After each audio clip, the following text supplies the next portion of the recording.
Good evening, everyone. Afternoon. My name is Michael Jones, and I'm a 2006 graduate of the Catholic Academy of Bridgeport, St. Augustine's campus, a 2010 graduate of Colby Cathedral, and a graduate of Temple University, where I majored in criminal justice and economics. I'm currently a third-year master.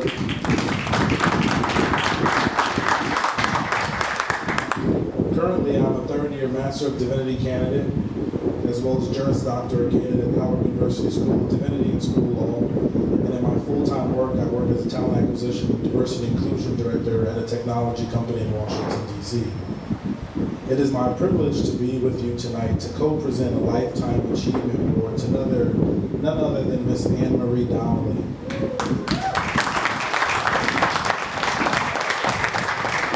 Miss Donnelly was my teacher in 2006, a year when her life was turned upside down when her husband unexpectedly passed.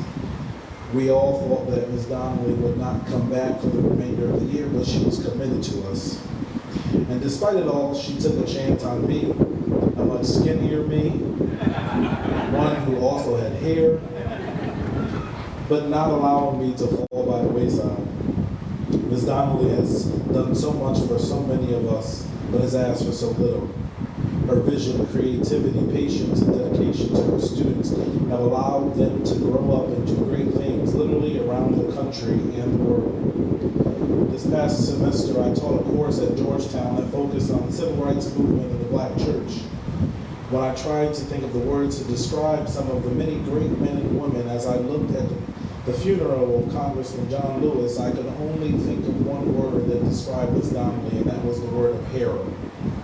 When I thought of words that I could use to describe her, that's literally the only thing that I could think of. As an education professional, she might not have given up her seat on the bus, gone on a hunger strike to overthrow an imperialistic empire, but she stood up for the rights of her students. She participated in civil disobedience on a daily basis, marching into the headwinds of the naysayers and the sometimes negative political discourse. She disobeyed this rhetoric in order to fulfill her vision of an educational atmosphere in which all her students are treated equally and can achieve success. Her classroom was the shrine of democracy, and she was the gatekeeper.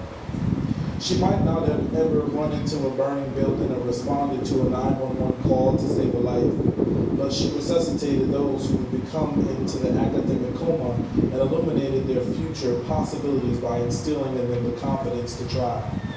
She ran interference by gently encouraging the reclusive student to be brave and come out of the shadows of obscurity to participate in many activities.